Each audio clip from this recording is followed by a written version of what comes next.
Good everyone, it's Steve from SnkrTechTalk, back with another video today. For today's video, we will be taking a look at the performance review of the 361 DVD2. Alright, so obviously this is Spencer Dinwiddie's second signature shoe, the DVD2 with 361 degrees.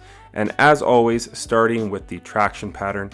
As you can see right here, you kind of have this spiral wound traction pattern right here in a circular motion, and how this performs on clean floors is like honestly a 10 out of 10. You do have to wipe it from time to time, but overall it's just a very squeaky and loud traction pattern that bites something ridiculous.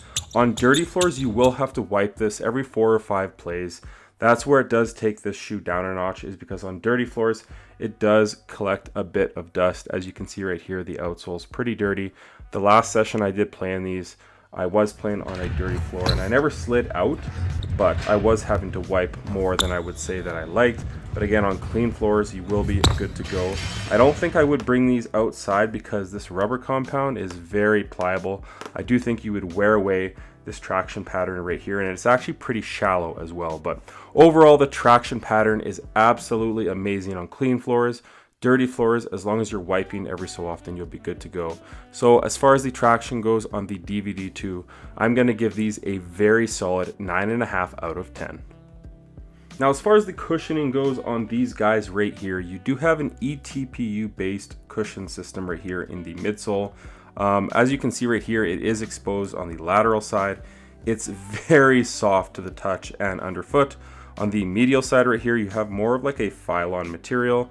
But how this cushion setup performs on court, in the heel you have a ton of impact protection.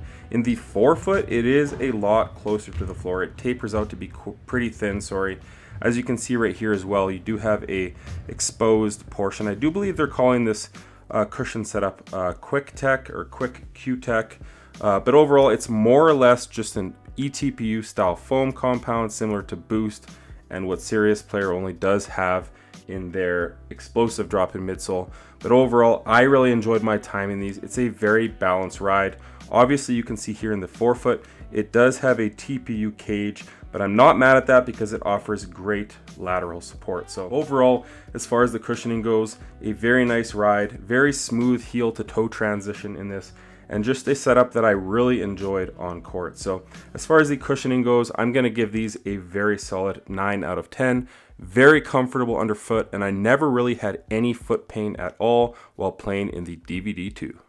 As far as the fit goes on these guys right here, I went with my standard size 10.5, and I would stick true to size in these. If you are an extreme wide footer, maybe go up half a size, because right here near the toe it does taper in a little bit. But if you have a regular to medium foot, I think going true to size will be your best bet.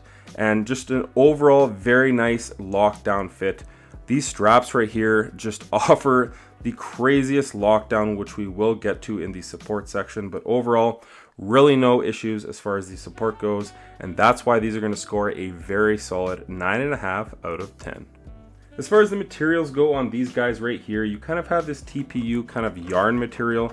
It's more or less a screen mesh running throughout this shoe right here, with some fuse panels near the toe box and kind of at the back of the shoe right here wrapping around the heel. But overall, a very nice setup that breaks in very quickly.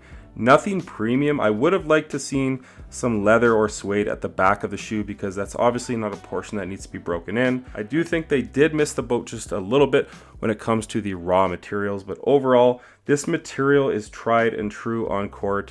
It's very strong, breathable, and just does a great job of really needing no break-in time. So more or less a screen mesh material with a bit of fuse here at the toe box for some extra support and durability. But overall, I really had no issues. I will mention the tongue is very padded, and it is a very heavily perforated mesh material that does offer some decent breathability. Also at the top of the tongue, I didn't mention this yet, but you do kind of have a synthetic kind of suede or nubuck material.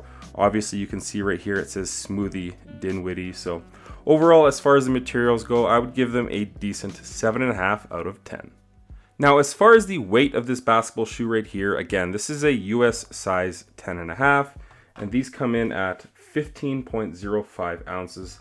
So nothing crazy light, but on foot, honestly, these don't really feel heavy at all. These are heavier than average for my size 10.5, but overall on foot, it's really a non-issue in my opinion as far as the weight. All right, now one of my favorite features of this shoe, other than the cushioning and traction, is actually the support on the DVD2. So at the back of the shoe, you have this really rigid internal heel counter, which does a fantastic job of locking your foot in the back of the shoe right here. Now moving your way down from that, at the heel of the shoe, you do have this TPU wrap that starts at the back and it runs all along the side, pretty high up right here, kind of housing your foot within this, and then down to the midsole right here to offer some stability for that ETPU style foam. Now what this plate is doing right here is offering some great lateral support and honestly some really good torsional rigidity underfoot as well. You do have some more fuse rands right here to kind of offer a little bit of durability and support near the toe box. But one of the craziest features on this shoe right here is this strap right here. These two straps run down into the footbed here on the lateral side, but it does run through the eyelets right here on the medial side. So when you crank these straps down, it's actually pulling this kind of like seatbelt around your foot right here on the lateral side. And it's something ridiculous on foot. Like it feels like a straight jacket on your foot with these two brown straps right here. Something that I've never really felt before. And I don't know if I'll feel again, but it's just wild on foot. It really locks your foot into the back of the shoe and on those hard lateral cuts. Right here on the medial side, you have a plastic arch lock plate right here that does run into the bottom of the shoe as well. So overall, a very supportive low top basketball shoe right here from 361.